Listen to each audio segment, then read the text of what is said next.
हर हर महादेव। नमस्कार आप सभी को। मैं हार्दिक आप सभी का स्वागत करता हूँ हमारे इस YouTube चैनल पर जिसका नाम है धर्म रक्षणा। अनंत काल से सनातन धर्म अपने इतिहास और उसकी विशेषताओं के लिए जग प्रसिद्ध है। हम आपके लिए सनातन धर्म से जुड़े साहित्य, विज्ञान, देवी देवताओं के महात्म्य और अन्य शास्त्र जो हमारे ऋषि मुनि द्वारा रचित अथवा लिखित है उनकी सारी जानकारी आपके लिए यहाँ प्रस्तुत करेंगे। इस कलयुग में हर एक तक हमारे प्राचीन ग्रंथ, वेद, पुराण, उपनिषद और अन्य साहित्यों के विषय में रोचक जानकारी हम आप सभी के लिए यहाँ प्रस्तुत करेंगे। आशा करते हैं हमें आपका सकारात्मक प्रतिसाद मिलता रहेगा। हर हर महादेव। श्री रुद्र संहिता तृतीय खंड 46वां अध्याय। शिव का परिछन व पार्वती का सुंदर रूप देख प्रसन्न होना। ब्रह्मा जी बोले, नारद, भगवान शिव सबको आनंदित करते हुए प्रसन्नता पूर्वक अपने गणों, देवताओं, सिद्ध मुनियों तथा अन्य लोगों के साथ गिरिराज हिमालय के धाम में गए। हिमालय की पत्नी मैना भी अंदर से शिवजी की आरती उतारने के लिए सुंदर दीपकों से सजी हुई थाली लेकर बाहर आई। उस समय उनके साथ ऋषि, पत्नियां तथा अन्य स्त्रियां भी मौजूद थी। भगवान शिव का मनोहर रूप चारों ओर अपनी कांति बिखेर रहा था। उनकी शोभा करोड़ों कामदेवों के समान थी। उनके प्रसन्न मुखार बिंद पर 3 नेत्र थे। अंग कांति चंपा के समान थी। शरीर पर सुंदर वस्त्र और आभूषण उनके व्यक्तित्व में 4 चांद लगा रहे थे। उनके मस्तक पर सुंदर चंद्र मुकुट लगा था। गले में हार तथा हाथों में कड़े तथा बाजूबंद उनकी शोभा बढ़ा रहे थे। चंदन, कस्तूरी, कुमकुम और अक्षत से उनका शरीर विभूषित था। उनका रूप दिव्य और अलौकिक था, जो अनायास ही सबको अपनी ओर आकर्षित कर रहा था। उनका मुख अनेकों चंद्रमाओं की चांदनी के समान उज्जवल और शीतल था। ऐसे परम सुंदर और मनोहर रूप वाले दामाद को पाकर हिमालय पत्नी मैना की सभी चिंताएं दूर हो गई। वे आनंद मग्न होकर अपने भाग्य की सराहना करने लगी।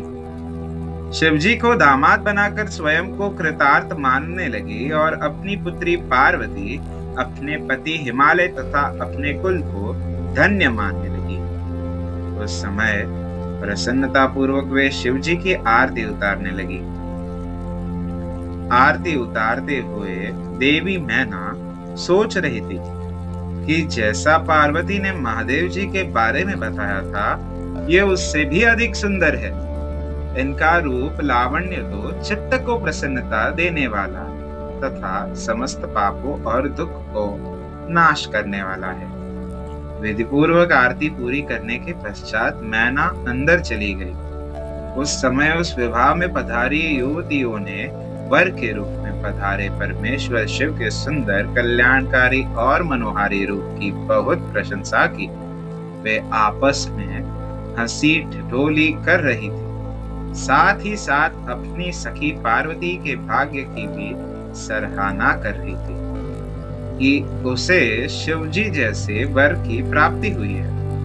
वे मैना से कहने लगी कि हमने तो इतना सुंदर वर किसी के विवाह में भी नहीं देखा है।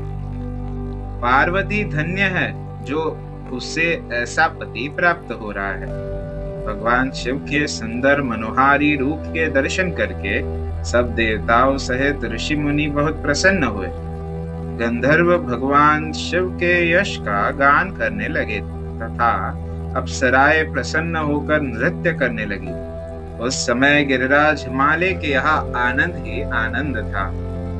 हिमालय ने आदर पूर्वक मंगलाचार किया और मैना सहित वहां उपस्थित सभी नारियों ने वर का परिछन किया।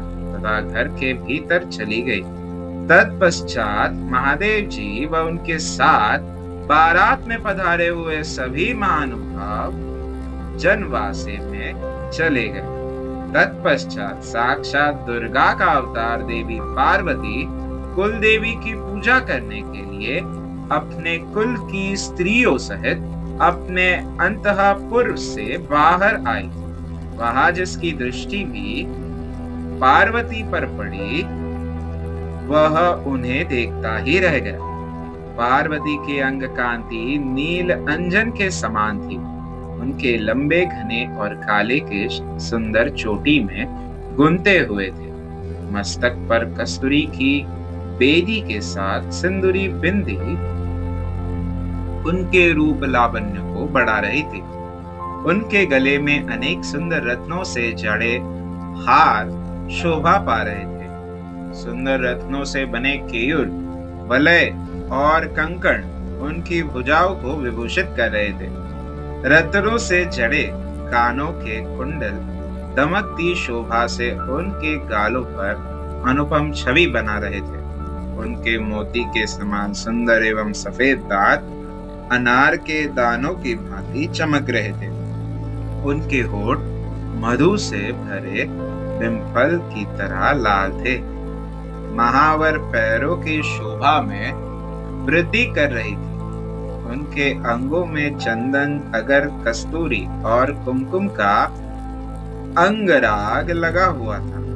पैरों में पड़ी पाजेब से निकली घुंघरुओं की रुनझुन रुनझुन की आवाज कानों में मधुर संगीत घोल रही थी। उनकी इस मंत्रमुग्ध छवि को देखकर सभी देवता उनके सामने नतमस्तक होकर जगत जननी पार्वती को भक्तिभाव से प्रणाम कर रहे थे।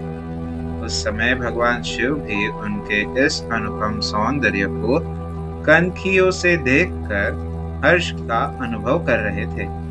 पार्वती के अनुपम रूप को देखकर शिवजी ने अपनी विरह की वेदना को त्याग दिया। पार्वती के रूप ने उनको मोहित कर दिया था। इधर पार्वती ने कुल देवताओं की प्रसन्नता के लिए उनका विधि विधान से पूजन किया। तत्पश्चात वे अपनी सखियों और ब्राह्मण पत्नियों के साथ पुनः महल में लौट गई। उधर मैं, विष्णु जी व भगवान शिव भी अपने अपने स्थान पर ठहर गए। अध्याय 46वां समाप्त।